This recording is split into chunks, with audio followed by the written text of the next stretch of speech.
How to integrate a powerful morning? आइए जानते हैं हैबिट और रिचुअल में क्या डिफरेंस होता है।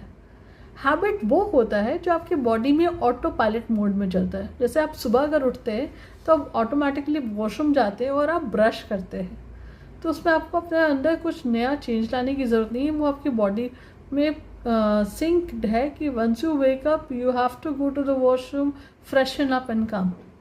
बट रिचुअल जो होता है आप अपने लाइफ में अडेप्ट करते हैं, जो you find it positive for your self and you try inculcating it in your life and you practice vigorously day to day. So एक बहुत इंटरेस्टिंग है movers that we say to have a powerful morning, that is your M for meditation. You should meditate for some time, then you should oxygenate, you should. तो meditation में जब कहते हैं कि आप मेडिटेट कीजिए, ऑक्सीजनेशन करने के लिए आप कहते हैं कि आप प्राणायाम करें। Then again visualisation, when you once you meditate you can even visualise things, and visualisation का बहुत पावरफुल इम्पैक्ट होता है। एक कहते हैं कि अगर आप सुबह ब्रह्म मुहूर्त में चीज़ें विजुअलाइज करते हो तो उसका सुपर पावरफुल इम्पैक्ट होता है।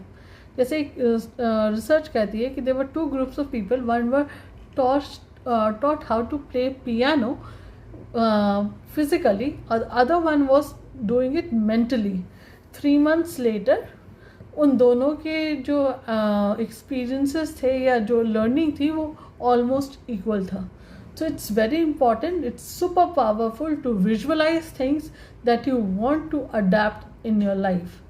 Even एक हार्वर्ड की स्टडी है that was talking about making your little finger powerful. तो 3 महीने तक एक ग्रुप को फिजिकली स्टडी कराया गया, एक्टिविटीज़ कराया गया ताकि वो अपने लिटिल फिंगर को पावरफुल बना सके। Where the other group was thinking about that yes their little finger is powerful.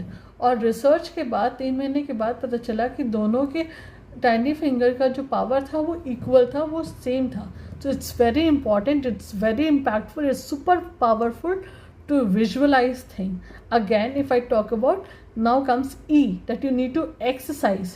You need to exercise to अपने बॉडी को रिजनरेट करने के लिए, अपने वेन्स में, मसल्स में, अपने आर्टरीज में ब्लड फ्लो को प्योरीफाई करने के लिए, स्टिमुलेट करने के लिए it's very important to exercise. And again it's very important before you start your day to read something positive, ताकि आपको एक नई ऊर्जा, एक एनर्जी आए, एक पॉजिटिवनेस आए, so that you can plan your day, you can have a positive start of your day. And second again last is S, that is cribbing. जो आपकी लाइफ में जो आप नहीं अचीव कर पा रहे, what you are trying to crave for certain things which you're not trying, not able to accept it.